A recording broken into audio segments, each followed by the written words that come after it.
Get out, you gold-digging scammer. You're worthless to me now. I was heartbroken when my respected father-in-law Paul passed away after I had been caring for him. In my grief, my mother-in-law Crystal hurled cruel words at me. She only feels strong now, but that will change. I decided to reveal a truth to her. My name is Daisy. I'm a 30-year-old office worker. I lost my parents in an accident when I was young and was raised in an institution until I graduated high school.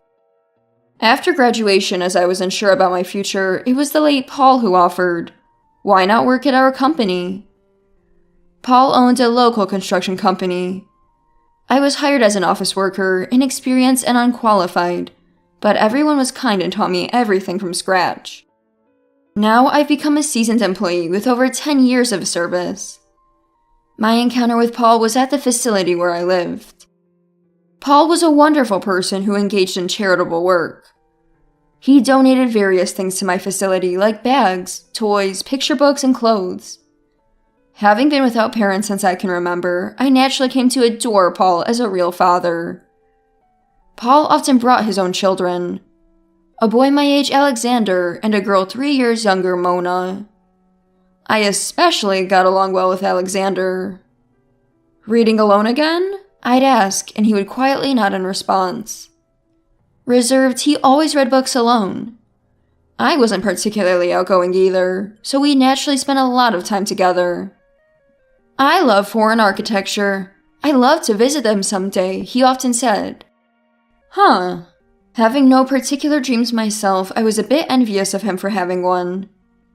As for his sister, she was a spoiled child, saying, "This place is boring. I want to go home. Why do I have to play with these people?" She only came a few times before stopping altogether.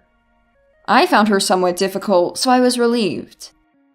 Years into my job, Paul, the company president, said something unbelievable. "Alexander, Daisy, how about you two get married?" What? We were both shocked. Alexander is of age now, and I've been looking for someone suitable, but he's shy, right? "I trust Daisy completely," he said. Honestly, I had never seen Alexander as a romantic interest, but I didn't dislike him and liked him as a person. It seemed Alexander felt the same, and so our marriage was smoothly arranged. We had a small family-only wedding. Crystal said she was embarrassed to introduce me, a woman with no relatives, as her son's wife. Having few friends ourselves, it didn't really bother us. Still, it hurt to hear Crystal say that. With no family of my own, the head of the facility I grew up in attended. Tears of joy were shed when they learned I was marrying Alexander. Amidst the blessings, there were glaring eyes. Crystal and Mona. They opposed our marriage until the end. It happened on the day I went to a family meeting. As soon as I entered, Mona said, "Make sure you clean your shoes. They're dirty." I was shocked, but Alexander defended me. Apologized to Daisy. "Like I'd listen to you," she sneered, looking down on her brother. Mona, whom I hadn't seen in a while, had grown several times wider and more intimidating. According to Alexander, she was mocked for a nasty personality and appearance, leading to her not attending school since her student days. Even as an adult, Mona has never worked. She gets an allowance from Crystal, who dotes on her, and spends her days out and about. And as for Crystal, she leaves the housework to a maid, and seems to spend her days eating out and shopping with Mona. The first time she met me, she said, "I don't know what tricks you used to worm your way in, but I don't recognize you." Although she was scolded by Paul right there, the snide comments stopped in his presence. But the bullying continued when Alexander or Paul were not around. When I got married, I moved in, and the housekeeper we had was let go. Because now we have Daisy, there's no need to pay someone else. Crystal unilaterally decided. Honestly, I was nervous about handling the chores of this large house alone, on top of my job.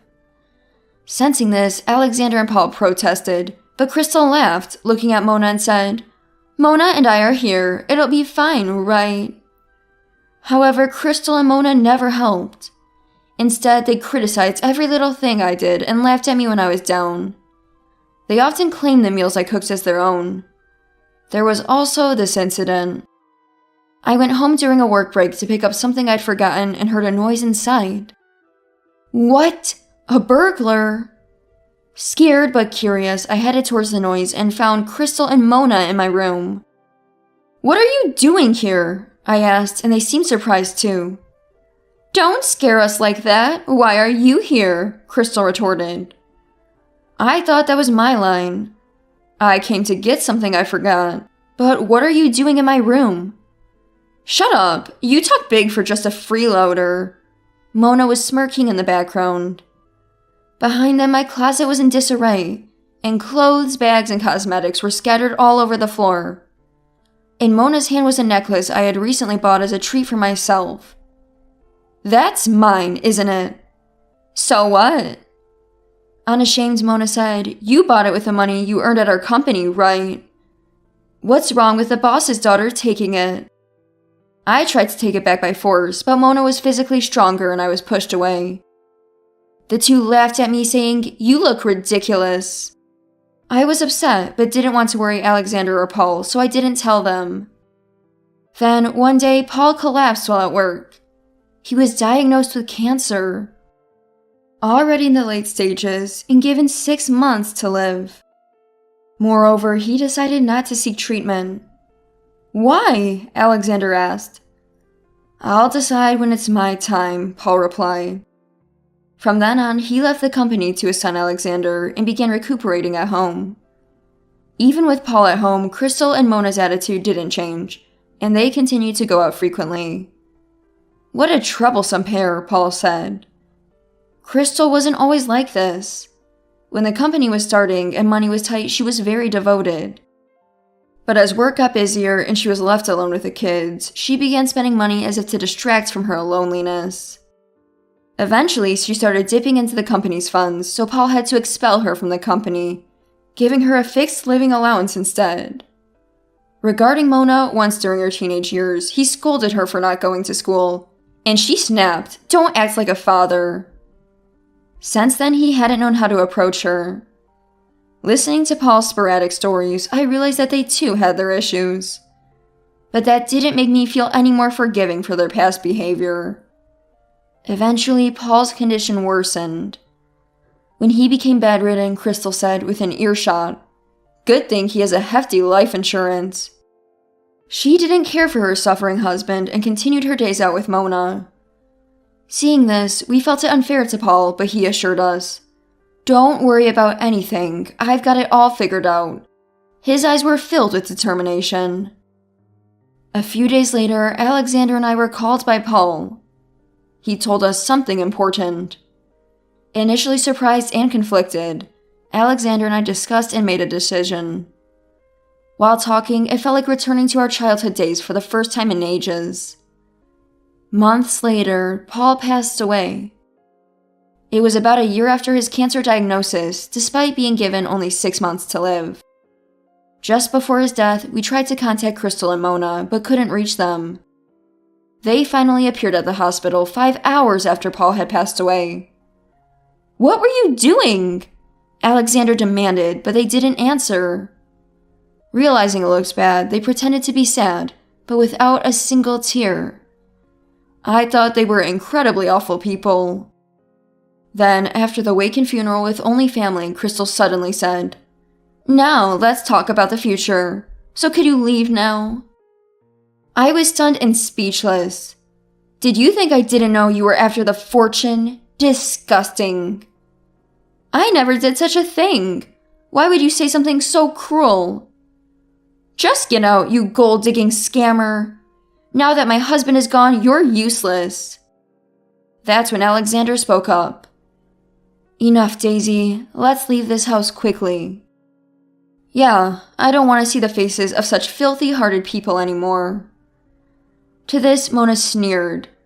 "How cheeky. Hey, I'm thirsty. Make me a coffee, Daisy." "And me too. Do something wife-like for once before you leave, will you? How about some coffee?" Crystal mocked. To which I replied, "Why should I make coffee? I'm no longer Alexander's wife." They looked confused. "We're already divorced." Indeed, we had already divorced. There was no affair, no wrongdoing. It was just that our marriage, started due to Paul, never felt right. We had grown up more like siblings and couldn't see each other as husband and wife. Of course, we had told Paul about this. "If that's what you two have decided, I won't object," he had said. The reason I stayed in this house even after the divorce was because I wanted to. I wanted to see the last moments of Paul, who had taken care of me. Unaware of this, Crystal said, "Well, now we can kick her out without any reservations. Please leave quickly." Mona joined in. "Get out! Get out!" "I'll gladly leave. Now that Paul is gone, I have no reason to stay here," I said. "I'm leaving too," Alexander added. "I've no attachment to this house now that Dad's gone." They seemed surprised, but then Crystal said, "Lucky us, even the bothersome Alexander is leaving. Let's hire a maid again." "Yes, with all the insurance money and inheritance, we can play for a lifetime." Crystal and Mona happily chatted. Facing Alexander, "Oh, and don't forget the lawyer's meeting next week for the will reading." "Oh, Daisy, you don't need to come. You're a stranger after all," Crystal laughed. "I know. Make sure you two pack your things," Alexander said, leaving the house with me. "Huh?" They looked puzzled for a moment, but seemed too preoccupied with money to care. A week later, on the day of the will reading, Crystal and Mona were shocked by the person who appeared with the family lawyer. "Everyone is here, so let's proceed with reading the late president's will." "Wait, why are you here?" Crystal suddenly yelled. It wasn't surprising, as I, who shouldn't have been there, was present. "A stranger like you has no right to be here. Leave now," Crystal demanded of me. "Today, Daisy's presence here is per the deceased president's wishes. We will not entertain any objections." This lawyer had been handling our company's affairs for many years. He was well aware of Crystal and Mona's behavior, glaring at them with disgust as he spoke. "Well, fine. Let her be here. It'll be fun to see her suffer up close." "Yeah, let's get this started." Despite their own interruptions, I couldn't fathom what they were thinking. They looked at me with detestable expressions. "Now I'll read it." As the lawyer read the will, Crystal and Mona's initial laughter turned into an ashen pallor. After he finished, "This is ridiculous! It's fake! She must have switched it." Crystal was almost ready to lunge at me. The lawyer clarified, "There is no mistake. I personally drafted this will and have kept it in my custody." "That's absurd! It's a lie! It's a lie!" Crystal collapsed crying. And no wonder. The contents of the will were completely different from what they had imagined. The contents of the will were as follows. It stated that Crystal, Alexander, and Mona would each inherit a portion of the estate.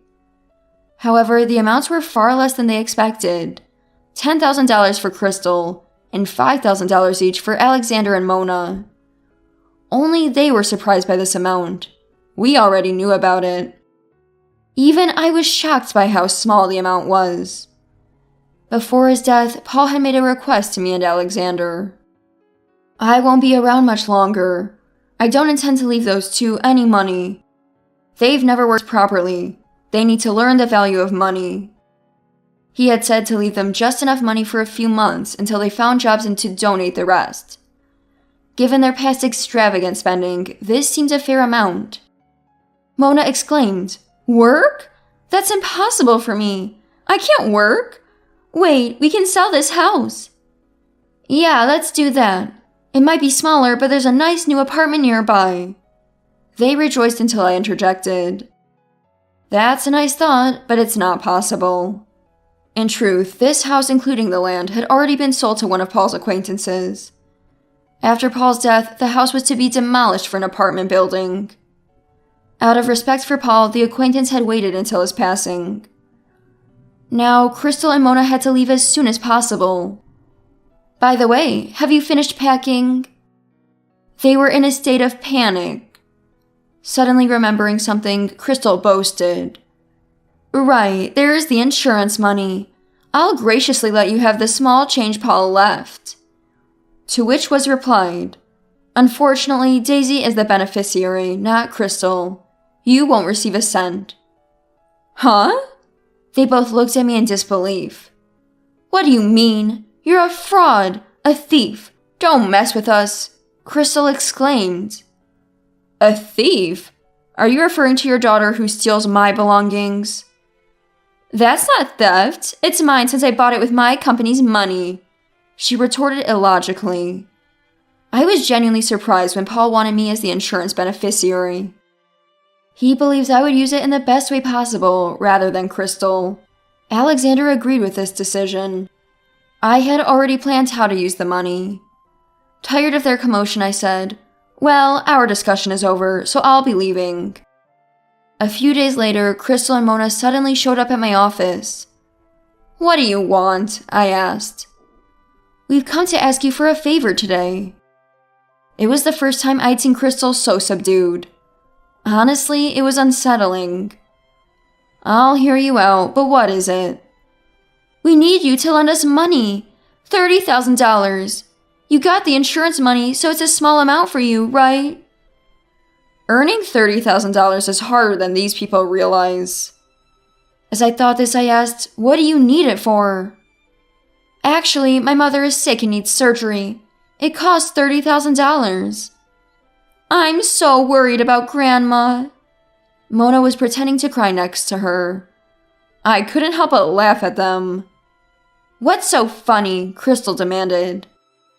Your grandmother passed away a long time ago, Crystal. Have you lost your mind? They looked caught, but I continued. Nightclubs are that expensive, huh? How much did you party?